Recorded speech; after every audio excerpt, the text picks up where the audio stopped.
Hey, Winston. Yo, what's up, Dave? I noticed when I was perusing our YouTube channel that someone told me that they thought that Armando was going to get drafted, and they said, "Guy in the purple, shut up." They did, and I saw that comment. And I saw that and comment. you liked it too. The page liked it. I was about to ask you if it would help our algorithm if I started talking shit. You are more than welcome to, sir. This is a safe space. It's a safe space. This is a safe space. Well, I just feel like I was right about that take. I don't want anyone's feelings to be hurt. I really don't. But that's just how it happened. That's just how it happened. And he's on a 10-day summer league contract, I think. So I hope he makes it. I mean, my thing is like, I just said he wasn't going to get drafted. By the technicality, yes, you were right. Yeah. So I'm not mad at that. I'm not mad at that. I just think he's wanted in the league. That's sort of what I meant by that, in a sense. So I'm with you. I'm totally with you, though. You're right. I think he might be very wanted in the league. Like, at the end of the day, I just didn't think he was going to get drafted. That's fair. That's a fair argument. So don't get your panties in a wad. Woo! Oh, he's going off. Yeah, that's right. The guy in the purple shirt and the blue shirt down. The blue shirt today.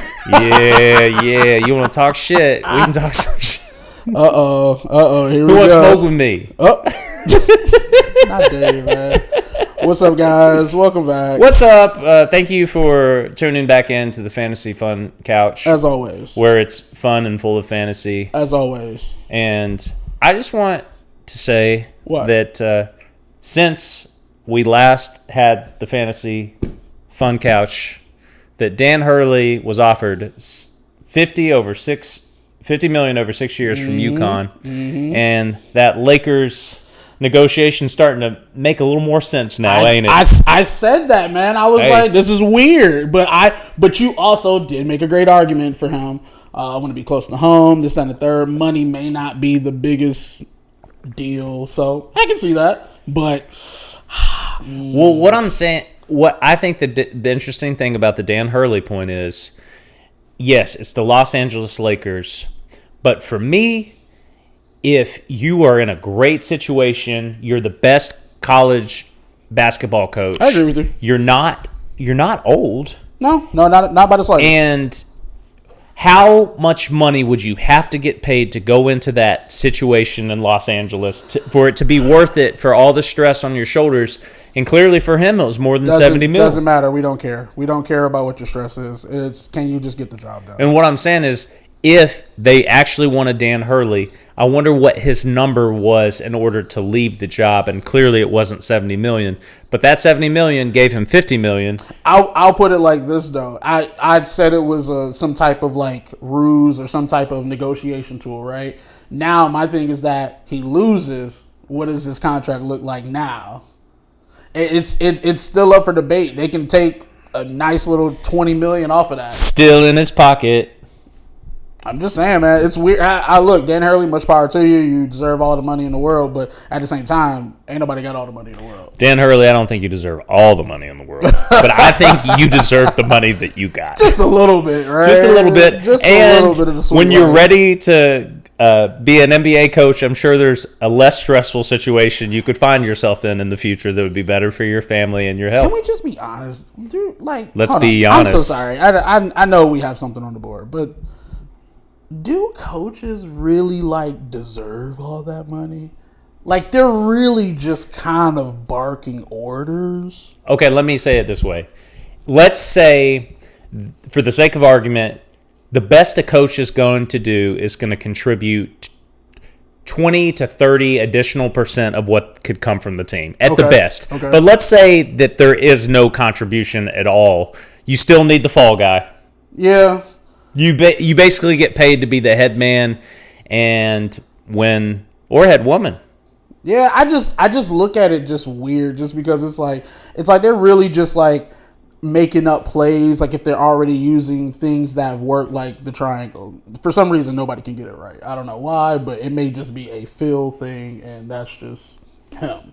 You know? So again, I don't know if like even you know what's crazy, and I'll even jump out the window and say this. I think football coaches deserve more money than basketball coaches. Okay. I also think that football coaching jobs are just a little more involved because that's why I think they deserve more money. Because you got the head coach, right? You got the offensive coordinator and right. the defensive coordinator, and right. if you are an NFL head, you know who all those people are. Oh no, wait! You forgot quarterback coach, receiver coach, defensive lineman coach. Like again, like that's there's why just more people involved. Yeah, it's 55 hats, bro. 55 hats, yeah. That's a lot. And again, I'm not trying to be just like like NBA coaches are trash and everything like that, but it's like I just look at the X's and O's on a football field are just a little bit different. Well, that's definitely. I think that's probably true, just because of the number of parts. But once again, I will say, like the head coach, they might not contribute anything positive. I'll say that. I have to imagine that. Do you think Eric Spoelstra contributed to a ring? I don't know. I don't. This is what I know about me, and this is what I know about you. Neither one of us can tell at all. At all. No. We're experts in our field, but not experts. I'll put it like this. Let's just say if Tyronn Lue won a chip, right? What did Tyronn Lue do? He coached LeBron. And Phil Jackson coached Jordan, and he coached Shaq, and he coached Kobe. And all power to you.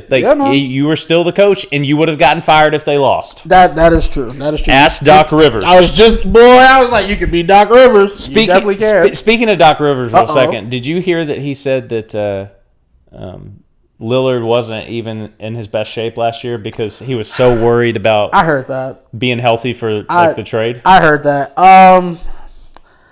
Do you think that's true or false? What and before I answer, what type of validity could we give that seeing his season with a new team? Yeah. You know what I'm saying? So it's like we can sit here and say, oh, well, he didn't have the best of games, but is it that reason? Yeah. You know what I mean? True. Like to say Dame was maybe either out of shape or not at his best. You know, it just kind of made me excited because if indeed that's true and he wasn't in shape, if he comes back this season in shape and Giannis comes back healthy, this East it's looking better. That's what I said last pod. If Giannis is healthy, he's running through all of that. I am always just a believer that for some reason they can't make the magic happen again. That's just me. But Giannis is healthy. Yeah, Boston, get out of here. It's a wrap. It's a wrap. Get out of here, Tell Boston. him, We're out, Boston. Yo, hold on, wait. Speaking of Boston, did you see Jason Tatum back on his road of stealing speeches and stuff when he was talking to the press? What did he do this time? Buddy was just out here I just don't. Okay. Jason Tatum, and I'm talking to you, man. Oh my goodness. Why? Hi, nice to meet you. Why do you keep doing this? Like, I like you, bro. Why? What? Like, you know what's so crazy? I think, you know what it's like? And, oh, man. I got to bleep this out. But. Hey, wait. You said you were going to bleep something out, and then you didn't bleep it out. I didn't. Which I thought was really funny. I left it there. Because it's like, he keeps saying he's going to bleep it out, but he's not going to bleep it out. I left that there because I thought it was funny. It was like, pretty funny. You got to let it fly. Yeah. Sometimes you got to let it fly. But this one, I can't let it fly, man. Jason Tatum, I like you. But you act like and it's just like, you know what I mean? Like your nose is still wet. You know what I'm saying? You still smell like Similac and shit. Like, act like you've been there. Act like you've been there. That's all I'm saying. It's like, it's becoming cheesy. You know, it's nasty. Like, bro, what are we doing? I did not know where that was going to go. Nah, man, it's just like, I'm glad I was here. Jason Tatum, help Team USA win another gold medal. Just hope. Please hope. We appreciate you, though. I swear we do. You know what? I'm gonna give you credit because you're being consistent. To me, this is the same thing when Michael B. Jordan was talking shit to that girl who didn't like him in high school, isn't it? That's that shit you don't like. That's corny. That is corny. But at the same time, have you never felt the desire to flex on someone who's been preying on your downfall? There's a way to do it. I think. How would you be handling it if you were him? Give him a lesson on how to be a proper NBA champion. No. It's not about his actions or his antics. It's how he's going around on a victory lap with not his own swag, not his own personality, not, I guess, who maybe I thought he was. Like, you wearing Kobe's number, dog, you texting or having that text message sent, I think it was like maybe 2-3 years ago or something like that, with Kobe, you and him texting back and forth, him telling you to go get the ring and stuff. Yeah, man, that's just corny, dog. It's corny. Know, man. It's corny to me, bro. I think, I don't know about that. And part of the reason I don't know about, well, at least the Kobe part being corny is because PG's wearing number 8 in the Sixers. People idolize Kobe, and if you had a relationship with him and now he's dead, you got to think that, like, he'd be proud of you. I think that it's the person compared to who they're honoring. The person that's honoring that person, I know Jason Tatum knew Kobe, this, that, and the third, but posting text messages and, like, saying what you said when you're wearing the number, like, it seems corny. It just does. It just seems like something that isn't you. You know what I mean? Like, this is awfully strange coming from a man who said that after he died, he was going to post all of our text messages. Yes, I'm totally doing that. So that I want to see the internet burn, and it is going to be amazing for those last 5 minutes. But how is that different than what Jason Tatum's doing? Oh, and I'll tell you why. Because that's actually us. Ooh, I understand. like deep down inside, that's us. Wait, are you saying the things that we say to each other? Dude, let me tell you, the stories that the chat could tell. The stories. And me and Dave have good ones. Really good ones that we cannot repeat. So what had happened was I got this text message out of the blue. Just super aggressive. It was super aggressive. And there weren't many close. And that's all I'm going to say, folks. Woo! Wait until Winston dies to hear the rest. Oh, oh my God. If I could tell y'all. All right. So anyway, Jason Tatum, you're not his biggest fan right now. Not right now. Just not right now. But bro. You got to understand, Winston's hot and cold with people like Caitlin Clark. I'm phony. Who we'll talk about later. Big Caitlin, baby. We're back. We're back. He was ready to dump you 3 weeks ago. I was gonna send you to Pelican Bay. Okay? Good job. Good. That's how you do it. That's how you play basketball. I'm sorry. Let's stick to men's basketball for right now. We're trying to get back on track here. Did you happen to hear any of the things that PG said about his contract negotiations with the Clippers? No, you sent me. You told me that it was happening. I was going to wait for you to actually tell me and then watch it after. Well, apparently the contract negotiations started before last season. Okay. And they hit him with a 2-year, $60 million deal. Not bad. Like at the get up. Now, keep in mind, he got paid 4 years. Is it $212? Yeah. Or 4 years, 204 or something like that. I can't remember. It was 200. Period. It was a lot more than that. And Kawhi had been offered 3 for $150, and PG said, "I want what Kawhi got." But apparently, I don't know. They ended contract negotiations sometime in the middle of the season because he felt like it was starting to impact him on the team, and then, he started really thinking about the possibility that he could leave LA and uproot his family and go to Philadelphia.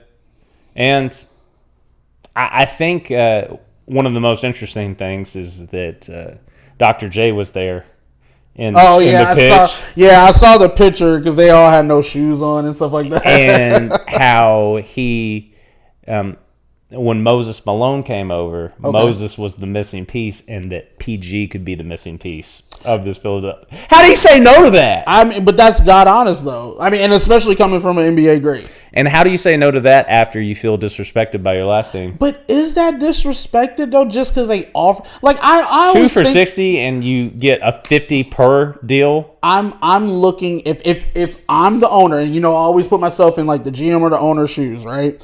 I try to look at it and what we can make work, and to try and maybe even sort of keep the team together. Now, I'm always for business is business, which I'm not mad at. But to say you're emotionally or the emotion that you feel disrespected, that is kind of weird to me too a little bit. And you could say the same thing like when Harden said he felt disrespected because they didn't offer him more money to stay with OKC. You could say the same thing that Klay said he felt disrespected when he left Golden State. But again, is offering you the lesser deal actual disrespect if it's not something completely outlandish? I don't know. I don't know. And again, your job as a player is not to think about the team's budget, none of that shit, right? So I totally agree with you. Always ask for more. But you can't, I just don't think you can say you were disrespected. Okay. I don't feel that way. But again, PG to the Sixers, and B got to stay healthy, and PG got to work on the knee. I was watching some Summer League games, and I saw Jared McCain for Philadelphia. He looks nice. Yeah. The kid from Duke. Yeah. I want to take my pick back for the Clippers, Dave. You were right. Since PG is now gone. so we'll talk about that later. But yeah. We didn't know we didn't know he was leaving, guys. We had no idea. Yes, we did. We did not know. I knew that. We knew they were in talks. We had no idea. I think you're gaslighting everyone. A little bit. Winston, if he was running to be the president, make gaslighting great again. Make gaslighting. Just start gaslighting the crowd during the debates and stuff. That'd be fire. Isn't that what happens? You'd be a great president, Winston. If it's just based on your ability to gaslight. At least I wouldn't blue screen on TV. That's crazy. Definitely wouldn't do that. Man, I was watching that. We're not a political show at all. We'll just keep it at this. Very brief. I was just watching it, and I was like, "What?" I texted you. He wasn't there for a second. Yeah, I texted you. I was like, "Yo, what's happening?" Anyway, but let's move on. Have you watched any of the Summer League? Yes, and I have been reading Twitter. And I've been seeing the memes. What's on Twitter? Can we start with Bronny? Because that's where I just want to start at. We got to get it off our chest. We just got to. All right. Okay. All right. I love the memes, guys. They're hilarious. They are funny. Okay, let me tell you. I haven't seen any of the memes. But it's day one, y'all. Like, I mean, can my man get some reps in before we just start like the bash train? Like, well, he took down shots. So that's Dave, a lot of reps for a Summer League game for second rounder. Dave, those are my first 9 baskets ever in a jersey in a professional, semi-professional way. Like, you let me breathe, dog. Please. I'm not saying the pressure's not high, but like every other player or most of the players in the Summer League are in the exact same situation, and some of them are playing well. I get it, but I think the level of pressure is just a bit different. Just a bit different.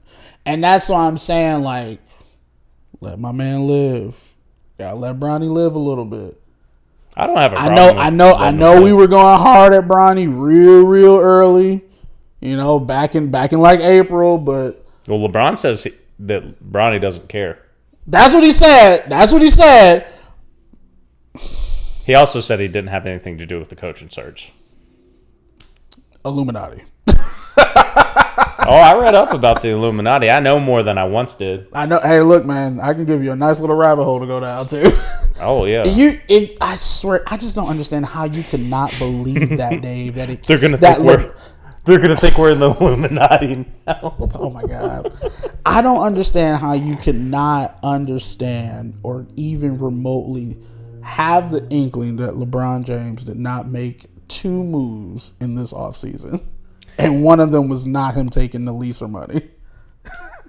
Yeah, I'm starting to come around to. Yeah, he probably bro. has his hands in everything. Yeah, bro. Like, come on. But the Lakers, I mean, there's some gaslighting that happens with Rob too. Fair enough. Because he said that they didn't make any moves at the trade deadline because they were trying to save they're going to have new first round picks to trade and get a better player. And they whiffed on everyone. DeRozan went to Sacramento. Yeah, I don't know how they let that fall out of their hands. He must have been asking for a nice size bag. Yeah, well. He must have been asking for a nice size bag, honestly. I mean, I think that the Lakers, you really got your fingers crossed hoping that Bron and AD play 70-plus games this year like they did last year. Yeah. But, I mean. But does that mean they even get far? The only hope, I think, is that the team that they've had, because some of those guys are going to stay around, Jared Vanderbilt, they got Rui Hachimura still. Yeah, maybe they start to blend in better with a guy like J.J. Redick being the coach. You would think so. Younger coach, younger kids, kind of get a little, camaraderie going on. Yeah. And you got LeBron out there and AD. So, and you got Bronny, the secret weapon. He's living. He doesn't care what I'm saying. That's what. And I don't even want to say it like that. That's what his dad said. I know. I'm like, I'm trying to wonder. Oh my God, this is such a bad situation, bro. It's like he can't win for losing, bro, at all. What do you want my man to do, dog? He's not gonna go 10 for 10 out there, y'all. Like, I mean, let him get a couple of shots off in rhythm. I mean, damn. God, man. He got 9 shots off, bro. I think Bronny is gonna do very well, and I believe what I mean by very well is probably do a hot 10 a game. I think he's gonna do 10 points a game. And in the G League? No. I think when he gets called up, if he gets called up, let's just say if he gets called up. I feel like if he gets called up, you think 10 points is a stretch? I don't really see him getting in the game. Ooh, okay. First year, don't get no minutes. And maybe he'll get some minutes in some blowouts, or like maybe he'll come up for certain games. I don't know. Okay. I don't know. I think it's clear that LeBron is probably excited to have the possibility of playing with him on the court. Okay. Like in real life. Yep. But I think it is okay to say that based on what you're seeing in the Summer League, he needs more development and more time. That's a fair argument. And yeah. I don't know that it behooves him to be playing last man on the bench in the NBA when, a lot of what you're doing is shoot-arounds and run-throughs. You're not really practicing to the same extent that he might be able to do, like actually getting playing time and being a member of the G League. You think the first year is going to be a dud? He's going to be in development the whole first year? I'm not sure. Okay. But I would think that given my expert analysis, it's probably good for him to get a little more time playing and being able to be a contributor, because I think it'd be hard for any second round pick to be an immediate contributor. Like, they're in the second round because they're not ready to go. That's a fair argument in someone's estimation. I totally agree with you, brother. I'm not gonna say we're both off, but I think we both could maybe be right if he turns it around. I think it can go either way. If he turns it around and just like cuts up in the summer league, you know what I mean? I mean that would be a shock. I think that'd be a shock. I'm not saying I'm rooting against it. I'm just saying it would be shocking. Fair enough, sir. Fair enough, man. Okay, look, you got it. I got it. Should we talk about the men's Olympic team? Yes, we can. We can talk about the men's Olympic League. Wait, 1 second. Because I feel like